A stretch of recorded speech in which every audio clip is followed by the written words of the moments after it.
Dios ug sa kaluwasan. Kung sa may papel sa simbahan, nganong na ay mga sakramento, Nganong gikinahanglan pa ang pagsimba ug pag-angko. nganong angay na itong sundo ng mga sugo sa Diyos. Kining tanan ug uban pa atong tugion dinhi sa Katekismo Katoliko. Usa ka programa nga mag-isgot sa magitudlo sa Ginoong Hesukristo nga gipahayag sa simbahang Katoliko. Ania ang inyong mga katekista, Father Roy Salvo. O Brother Juan Amplayo Jr. Katekismo Katoliko.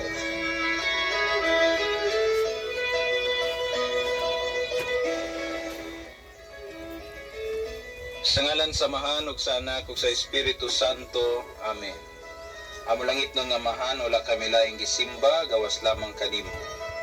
Ubani kami nining among programa karon ing kahaponon, labi na sa pagpasabot sa sakramento sa kaminyoon.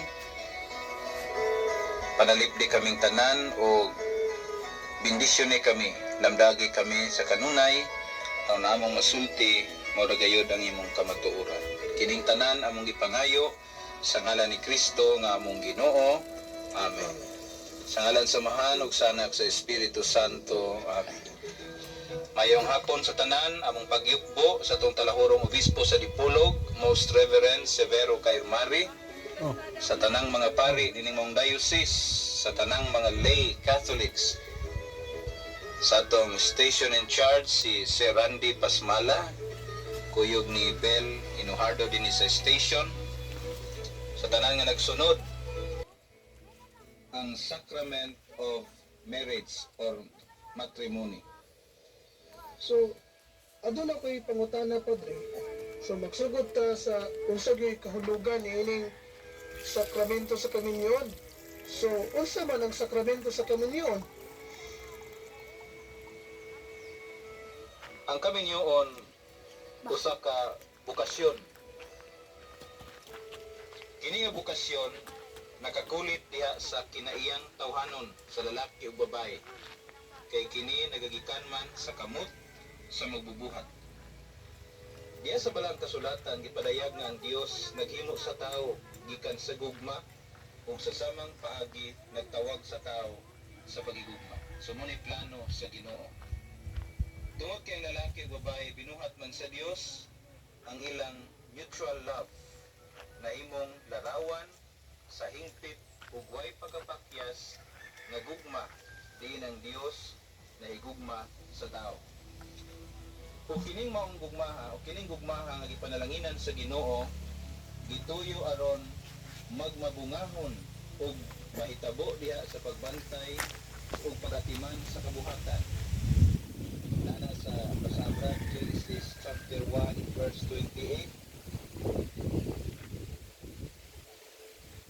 Pangalang kamong daghan, ug lupka ang kalibutan sa inyong mga kaliwat, ug dumalaha ang kalibutan.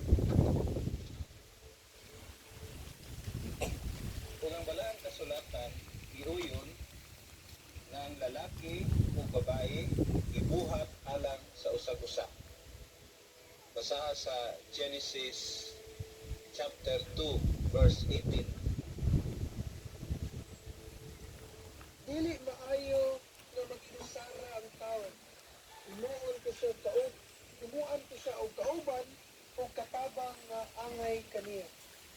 Muna mga igsoon, muna nga kining maong kauban o katabang sa lalaki o babae kaya naman na sa Genesis chapter 2 22 to 23. Ang maong busok gihimo niya nga usa ka babae pinala niyang babae ngadto sa lalaki.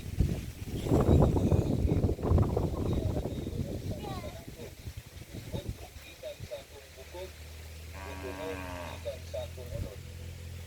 Kung mismo si Kristo nagtudlo kanato bahin sa kaminyoon, gigikutlo niya ang Genesis chapter 2 verse 24 nga nag-ingon, tungod niini ang lalaki mudiya sa iyang amahan o ginahan ug mutipon sa iyang asawa ug silang duha mahimong usa. Munang sa iyong pangutana, unsa man ang sakramento sa kaminyoon?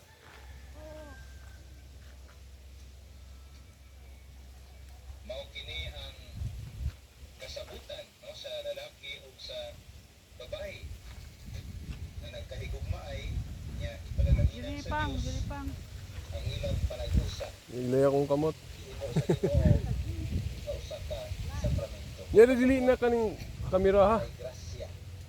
Kaya ang sakramento mohatag man og grasya. Muna nga do kaniadto ang kabinyoon usa lang kan natural human institution. Pero sa diyang naabot si Kristo, iya kining isa, no? Ngadto sa usa ka sa dignidad sa usa ka sakramento. Muna nga through this sacrament madawat sa tao nga nagminyo ang grasya nga makatabang kanila sa ilang pagpuyo sa kinabuhi. Mamubo na ko. Bana o kasawa. Dili taman. Sunod nga Ako, pangutana record. padre. Minaw Anong po. nabukasyon man kini? Mamubo og tanom samtang naminaw sa So, katisismo. what is the meaning of the